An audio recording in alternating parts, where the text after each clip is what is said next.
If your injector pump looks like this, where it's constantly oozing diesel fuel, but most importantly, your oil level rises over time, you're very likely leaking diesel into the crankcase. It's a serious problem, and that's what's wrong with this machine. Luckily, it's just 2 O-rings and the procedure is relatively simple, but you do have to remove and disassemble the injector pump.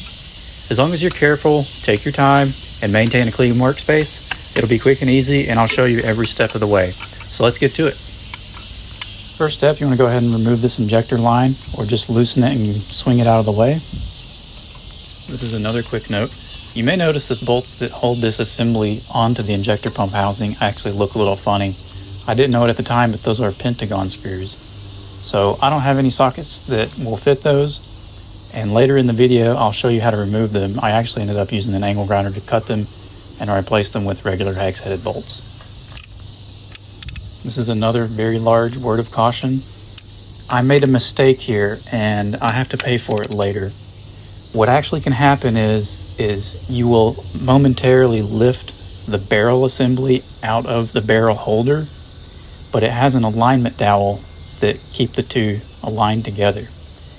And I didn't know it at the time, but when I set it back down, I didn't notice any movement, and I didn't even notice it when I torqued it back down. But what actually happened is that it came out of that dowel. It came misaligned with it. So by me tightening it back down, I actually sheared the dowel, and I put enough pressure on the barrel that the plunger seized.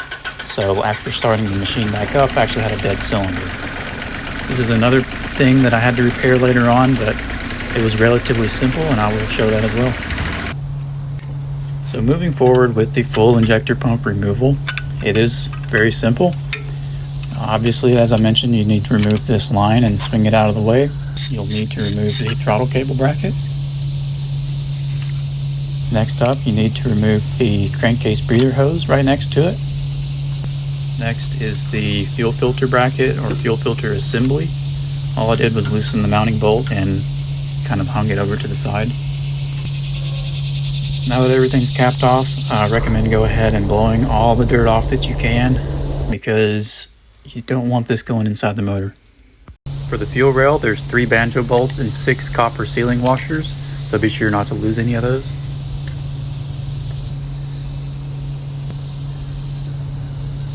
Now we're ready to remove the actual injector pump. Some of these may be spring-loaded depending on where the engine stopped when it shut off, but it may only move about ½ inch.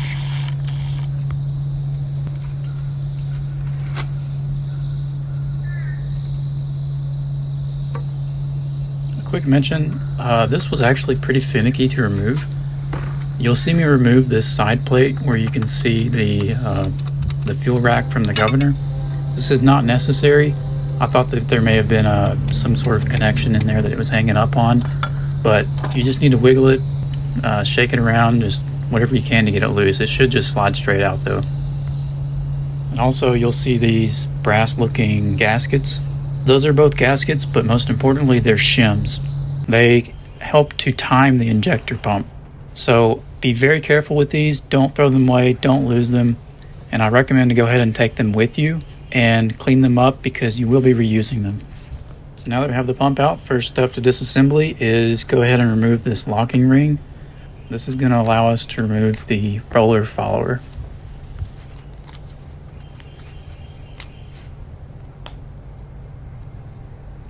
And for the follower, just give it a little push downwards and you'll see a locking pin drop out, or you can use a magnet like seen here.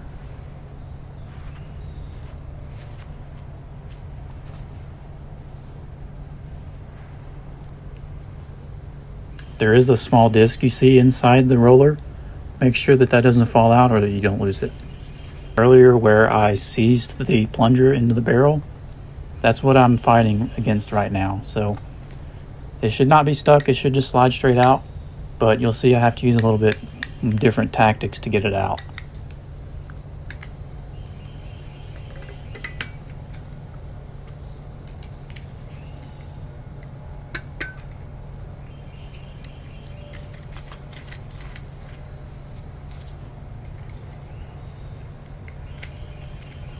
So once you're able to get the upper spring retainer off, you'll find that the spring just comes right out.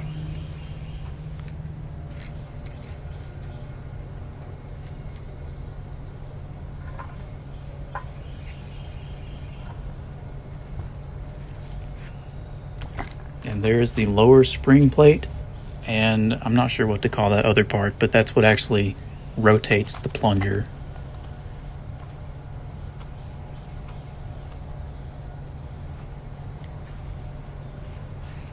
And then you can pull out the actual rack assembly. That's this piece here. That actually rotates that first piece.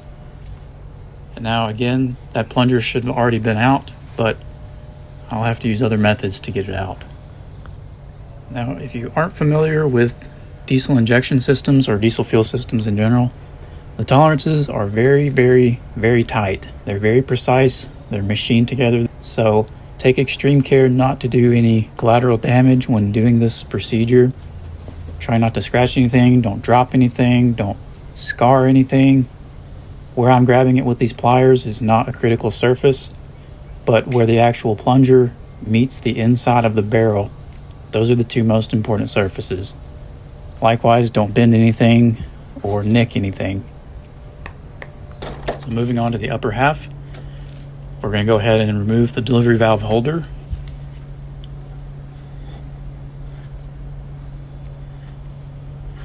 It simply unthreads. It's got one O-ring that seals it, so it might be a little tight. You'll see that the spring is left behind. There's also a spring plate up inside of the delivery valve holder, so be careful that that doesn't fall out. That actually happened to me and fell on the floor. And then at the bottom of the spring is the delivery check valve, or delivery valve assembly, but there's a check valve which I'm removing right now. There's a sealing ring, which is the copper ring you see, and then the bottom plunger cylinder is the delivery valve body. Looking further down into the injector pump now, you can see the barrel. That needs to come out next. That should, similar to the plunger, just fall right out or just slide right out. But since I have that alignment pin sheared off in there, it's actually putting a lot of pressure on it. So I'm not happy with how I had to do this, but it is brass that I'm using, and I am using a very light hammer and light taps, but I'm just trying to get it to move so that it can free itself up and come out. I did switch to a steel finish punch here, but again, I'm using very light taps. You don't want to go overboard, because if you mushroom that plunger out, you will scrap this injector pump. So you can see that it is moving, and I finally did get it freed up. Here's just a quick glance at it. The scoring that you see is pretty typical for the amount of wear that this machine has. It's got about 4,500 hours, so it's well worn in, and there's no running issues with the machine. The very light scoring that you see is pretty typical. But otherwise, this should look like a very micro-polished, mirror-like finish. So this is my other improvisation to get the barrel assembly out, because that's actually more stuck than the plunger was. So I'm just using a brass fitting that I have, something soft that won't damage the barrel. And same way is using light taps and just being careful to make sure that it's moving and that you're not doing something you shouldn't be doing. But like I said, you shouldn't have any of these problems unless you made the mistake that I did.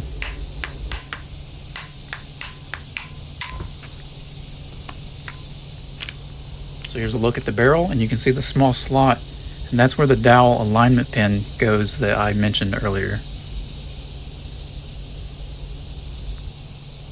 And then here's just a demonstration of how they actually fit together inside the injector pump.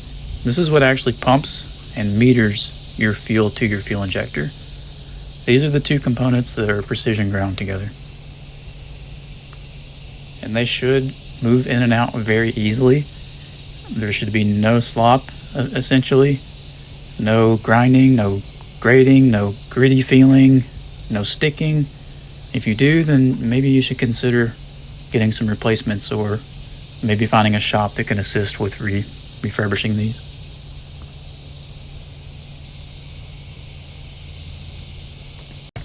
Another important note here, that barrel holder can actually be indexed. So it can be rotated in different positions depending on the desired timing. And what I'm doing here is I'm taking a scribe and I'm marking on the body the exact position of that holder so that when I put it back, I can put it back in the exact same spot. Now, I tried many times with pliers of all different shapes and sizes, and these bolts are very tight. I didn't find any evidence of Loctite on them. They were just really stuck for the size head that they had, so I ended up having to cut them. And the way I did that is I just took an angle grinder with a cutoff disc, very carefully cut as close to the holder as I could, and then I used a hammer and chisel to remove the remainder. At that point, I was simply able to unscrew it.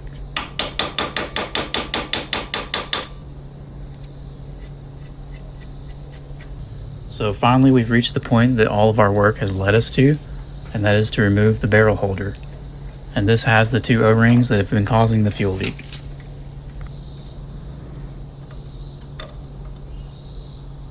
So here's a better look at the barrel holder. Basically what happens with the O-rings that causes them to leak in the first place is that they just get old. So they dry out over time, they lose their flexibility, and they harden up almost to like a plastic hardness. So what I actually replaced them with is some HNBR O-rings used for AC systems. And luckily I had a set that matched pretty well, and they came from a kit that I got from Harbor Freight. I'm going to show you the repair that I made for the alignment dowel for the barrel. So first thing I did was removed it. And you can see on the sides in 3 places it's actually crimped or staked. And that's to help give it that press fit from the factory. And you can see where it was sheared off from my inattentiveness. Now thankfully there's a really small engagement that it actually makes with the barrel. So my plan here is to just file off the sharp edges, get it back into good shape, flip it around, and then hammer it in just a slight amount further than it was before, maybe 0.5 millimeter. Alright, so I got new O-rings loaded up on the barrel holder. I've got the new pin pressed back into place, and we are ready for reassembly. You can see that pin protrusion there? That's really all you need for aligning the barrel. Now for assembly, all I'm using is just some ATF. Let's go ahead and put the barrel holder back into the injector pump body. Make sure that the feed hole is aligned with the fuel inlet port. Now we can go ahead and drop the barrel back into the barrel holder. And this is a very good highlight of what I did wrong while it was still on the machine. I've got this nozzle put in here just to help show the movement. I've got it misaligned here, and then I rotate it until it falls onto the dowel pin. So that's the important detail that I missed. Moving on to the delivery valve. Go ahead and install the delivery valve body with the flange facing down. Put the delivery valve check valve in the top. Place your sealing ring on top. Put your spring on the check valve. And now I'm showing here the spring top plate that goes inside the delivery valve holder. You can set this on the spring if you need to, but I'm mostly showing it just so you know what it looks like and to make sure that you do have it. So just go ahead and snug it up for right now. You don't need to do the final torque. You can do that later. Now we're going to go ahead and put the plunger back in. Note that there is a tick mark on one of the ears. You can see right here. Make sure that that's facing the rack.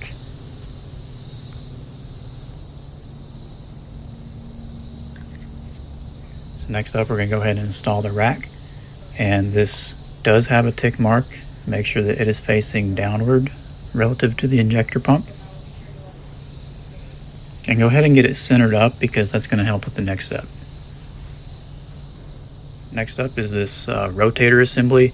It also has a tick mark on it. Make sure that it is keyed both to the rack and to the plunger. Now you can see this tick mark here. Make sure that that's timed to the same tick mark that's on the rack. Now that those are in, let's go ahead and get the return spring. You'll start off with the lower spring plate. Then you'll put the spring in. And now for the top spring plate. This can be a little tricky because you can't necessarily install it with the plunger all the way in. So what I did is I lifted the plunger up just a little bit so that I could get the spring plate over it and then dropped it back down. Now we're going on to the roller follower assembly. This plate that I mentioned earlier did fall out, so just be careful of that you don't bind anything up when you put it back in.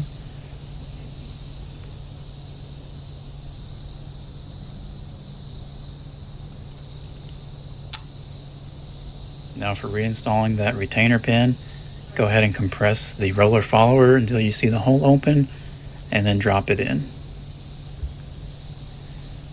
I kept the alignment from how it was when I removed it. I don't know if that matters or not though.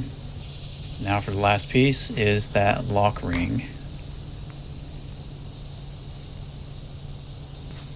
Now that everything's back together, you should be able to move the rack back and forth very easily.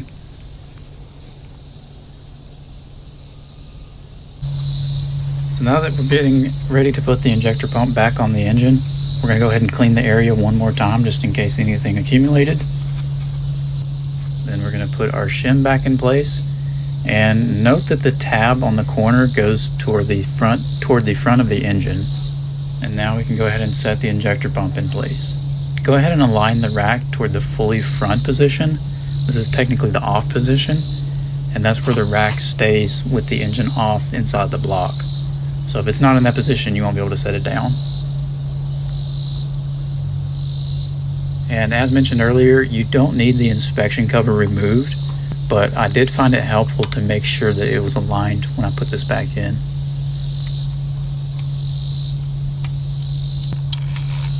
Now we'll go ahead and tighten the 4 fasteners.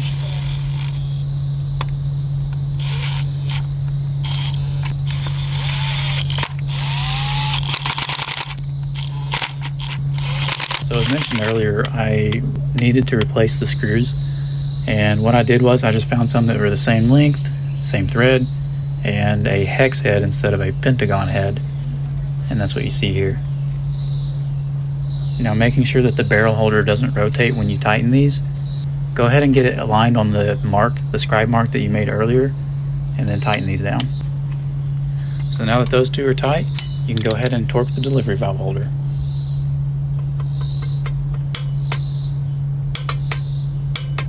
Now we're going to go ahead and reinstall the fuel rail.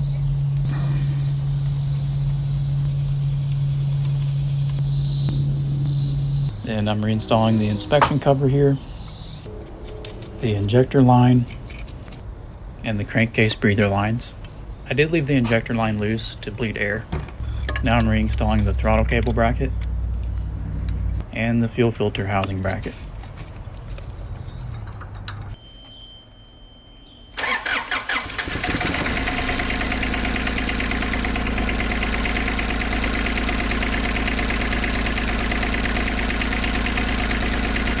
Now that we have fuel to the injector, I'm going to go ahead and tighten the injector line. You can hear the engine pick up, and that cylinder is working.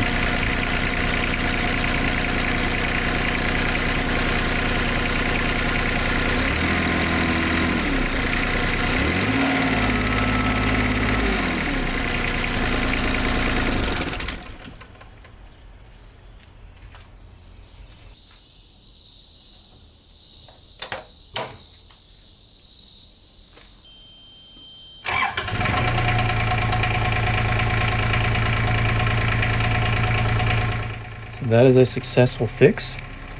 I hope that some of you found this video very helpful. If it did, give it a like, and I'll see you in the next one. Thanks for watching.